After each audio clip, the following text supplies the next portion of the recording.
Selamat datang di channel Ye Chen Ping Mania. Naga tak terkalahkan bab 6929 sampai bab 6931. Terima kasih kepada semuanya yang sudah like dan subscribe. Semoga selalu diberikan kesehatan dan kesuksesan. Kata-kata Lin Wan Er juga memberi inspirasi pada Ye Chen. Dia merenung sejenak dan bergumam seolah-olah pada dirinya sendiri. Meskipun Meng Changsheng telah menghabiskan seluruh hidupnya dengan obsesif mencari keabadian, dia kurang lebih masih memiliki sisa dari 7 emosi dan 6 keinginannya. Ketika dia menanyakan hasil, dia melakukan perjalanan khusus kembali untuk menghormati janjinya kepada leluhur keluarga Jiang, tapi sayangnya, berkah leluhur keluarga Jiang terlalu tipis dan dangkal.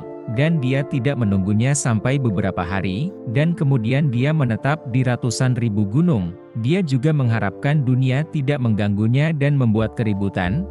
Ketika menyaksikan Lin Senior dan Wu Feiyan, dua orang dikejar oleh tentara Qing, dia adalah orang Han yang sama, tetapi juga kepada kedua orang tersebut untuk memberikan bantuan. Jadi sepertinya dia memberikan cincin itu kepada Senior Lin dengan harapan dia akan membantu dinasti Han. Menurutku itu bukan sekedar ucapan biasa.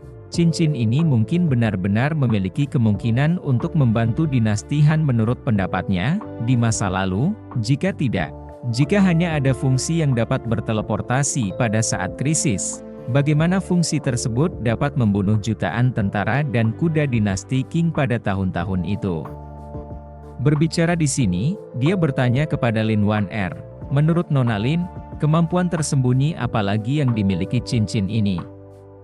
Lin Wan Er berkata, saya tidak berani mengatakan apapun, tetapi rumus dari 100.000 putaran pengembalian dan, menurut saya itu harus dikaitkan dengan cincin itu, dan motivasi terbesar Wu Feiyan untuk ingin mendapatkannya adalah untuk mendapatkan rumus dari 100.000 belokan pengembalian dan, untuk membukanya 500 tahun ke depan. Ye Chen mengangguk dan mendecakkan bibirnya, mungkin itu juga merupakan harta ajaib yang berisi formasi serangan. Hanya saja aku tidak cukup kuat untuk menemukan kemampuannya dalam hal ini untuk saat ini. Mengatakan itu, Ye Chen memegang kemudi dengan satu tangan, dan dengan tangan lainnya, dia mengeluarkan cincin dari sakunya, menjepitnya di ujung jari dan memeriksanya, bertanya-tanya. Ketika Meng Changsheng memberikan cincin itu kepada Senior Lin, pasukan Qing telah menyapu dataran tengah. Jadi jika dia benar-benar berpikir bahwa benda ini dapat membantu Senior Lin untuk mendukung dinasti Han, benda itu harus memiliki kekuatan yang dapat menahan 1 juta tentara. Ye Chen tiba-tiba merasa sedikit sedih. Jika spekulasi ini benar, maka cincin ini layak menjadi senjata dewa. Tentu saja, kemampuan teleportasi ekstrim juga sangat kuat. Tapi ini lebih terlihat seperti skill pertahanan pasif yang menyelamatkan nyawa. Jika seseorang mengandalkan skill pasif ini untuk menggulingkan istana Qing di era itu, aku khawatir dia akan mati setidaknya puluhan ribu atau bahkan ratusan ribu kali. Selain itu, fungsi cincin ini tidak dapat didaur ulang. Setelah setiap kali digunakan, perlu menyuntikkan aura dalam jumlah besar. Jika bukan karena dukungan ramuan dalam jumlah besar, saya khawatir sekarang masih setengah mati untuk memulihkan diri dari luka-luka, dan bahkan kesembuhan mereka sendiri tidak dapat terjadi. Ingin memulihkan cincin itu bahkan lebih merupakan tugas yang bodoh. Oleh karena itu, jika hanya itu yang mampu dilakukan oleh cincin itu, maka Meng Changsheng tidak akan menyerahkan cincin itu kepada Lin Yilu dan membiarkannya keluar sendirian untuk mendukung dinasti Han. Terima kasih masih menyimak channel Ye Chen Ping Mania. Pada saat ini, Lin Wan Er bertanya kepada Ye Chen, Gongzi telah menyuntikkan aura ke dalamnya sebelumnya, pernahkah Anda mencoba mencari tahu berapa banyak aura yang sebenarnya dapat ditampungnya? Ye Chen menggelengkan kepalanya dan tertawa pada dirinya sendiri, saya tidak berani mencobanya. Setiap kali saya mencobanya, Itu dapat mengosongkan hampir seluruh ki spiritual saya dalam waktu yang sangat singkat. Saya menggunakan Pe Iwan dan untuk mengisi kembali ki spiritual saya, dan itu akan mengeluarkannya lagi dalam sekejap. Dan seterusnya berulang kali selama beberapa kali dan masih belum terlihat menunjukkan tanda-tanda berhenti. Rasanya seolah-olah berapa banyak ki spiritual yang ada cukup untuk memenuhi kebutuhannya, seperti jurang maut. Pe Iwan dan saya terbatas jumlahnya jadi. Saya belum bersedia mencobanya. Lin Wan Er menganggukkan kepalanya sedikit untuk memahami, Reiki sangat berharga, jika ini benar-benar upaya tanpa akhir, itu masih sedikit memilukan. Mengatakan ini, dia menambahkan, tetapi Gongzi, cincin ini bagaimanapun juga telah menyelamatkan nyawa Gongzi, jika Gongzi tidak menyuntikkan auranya ke dalamnya, saya khawatir cincin itu tidak akan mampu memainkan peran yang menentukan pada saat kritis. Jadi saya merasa meskipun Gongzi meningkatkan investasinya di DSLSM cincin, kita pasti akan bisa mendapatkan keuntungannya di masa depan. Itu telah menyelamatkan Gongzi sekali, dan pasti tidak akan mengecewakan Gongzi di masa depan.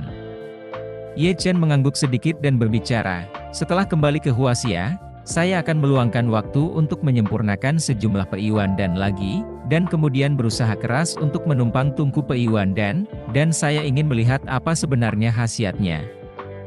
Kendaraan itu telah melakukan perjalanan dalam kegelapan Eropa Utara selama hampir 10 jam, dan setelah menghabiskan waktu kurang dari 2 jam di siang hari, dengan cepat berubah menjadi kegelapan yang sangat halus lagi. Demi kenyamanan, keduanya memutuskan untuk langsung menuju rumah liburan keluarga kerajaan Nordik setelah tiba di Lingen. Rumah liburan keluarga kerajaan Nordik dibangun di lereng landai puncak bukit di perbukitan utara Lingen, dan sebuah jalan kecil mengarah langsung ke bawah bukit, sebelum jalan tersebut dihalangi oleh gerbang pagar besi. Ye Chen mengeluarkan kunci yang diberikan kepadanya oleh kepala pelayan keluarga kerajaan Nordik, keluar dari mobil dan membuka gerbang pagar besi, lalu berkendara ke atas gunung. Pegunungan di sini tidak tinggi atau curam, sebaliknya pegunungan di sini seperti semangkuk nasi yang dibalik di atas meja, tidak hanya medannya yang sangat landai, bahkan garis-garisnya pun sangat lembut. Rumah liburan keluarga kerajaan Nordik adalah sebuah bangunan kayu yang sangat sederhana dan elegan, rumahnya sangat besar, dengan 9 kamar tidur, dan ruang tamu, ruang belajar, dan ruang makan semuanya lengkap, dan dapat menampung setidaknya 20 hingga 30 orang yang tinggal di sini. Ye Chen dan Lin Wan Er memarkir mobil di pintu masuk rumah liburan dan menggunakan kunci untuk membuka pintu, meskipun tidak ada seorang pun yang sudah lama tinggal di sini, tetapi keluarga kerajaan memiliki orang-orang khusus yang datang ke sini secara teratur untuk bersihkan ventilasi dan bersihkan ruangan, sehingga ruangan bersih. Ditambah lagi dengan cuaca di sini yang relatif kering, sehingga ruangan juga tidak berbau. Terima kasih masih menyimak channel Ye Chen Ping Mania. Di tengah ruang tamu yang besar, ada perapian sungguhan, dan tidak seperti banyak orang di kota yang menggunakan perapian sebagai elemen dekorasi. Perapian di sini adalah sumber pemanas yang sesungguhnya untuk sebuah rumah.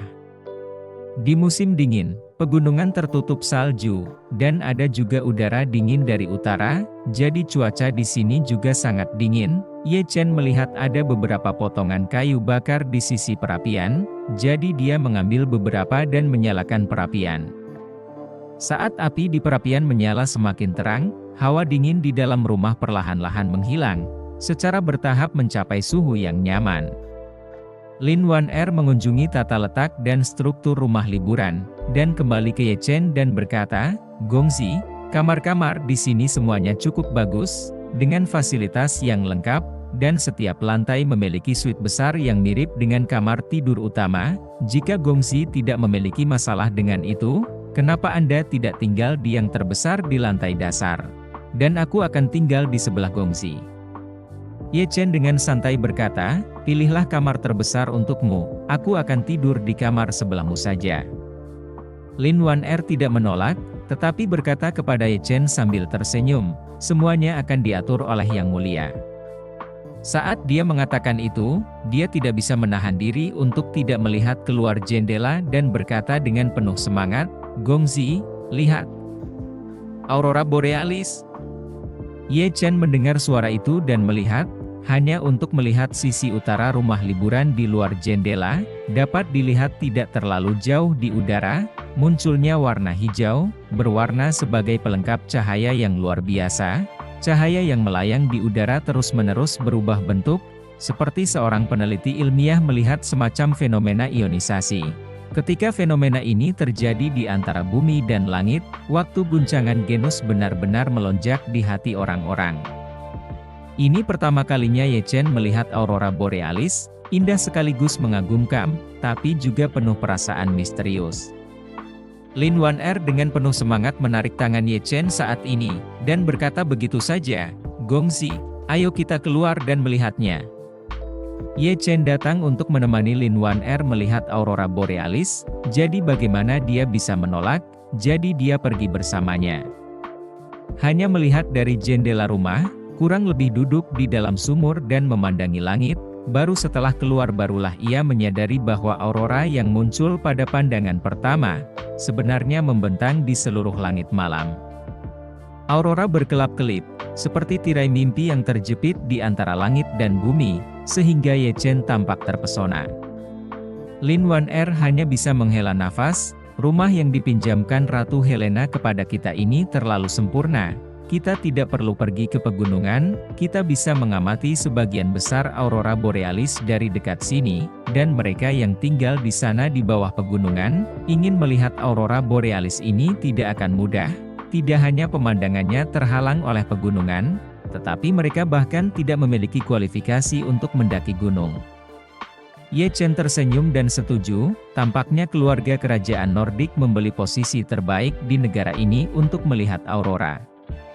Mengatakan itu, Ye Chen tiba-tiba merasakan sakit yang berdenyut-denyut di kepalanya tanpa alasan, dan dengan suara mendengung, seolah-olah ada sesuatu yang keluar dari otaknya dan saat dia menundukkan kepalanya untuk menggosok pelipisnya, Lin Wan-er tiba-tiba menunjuk ke langit dan berseru, "Tuan, lihat penampakan aurora borealis telah berubah."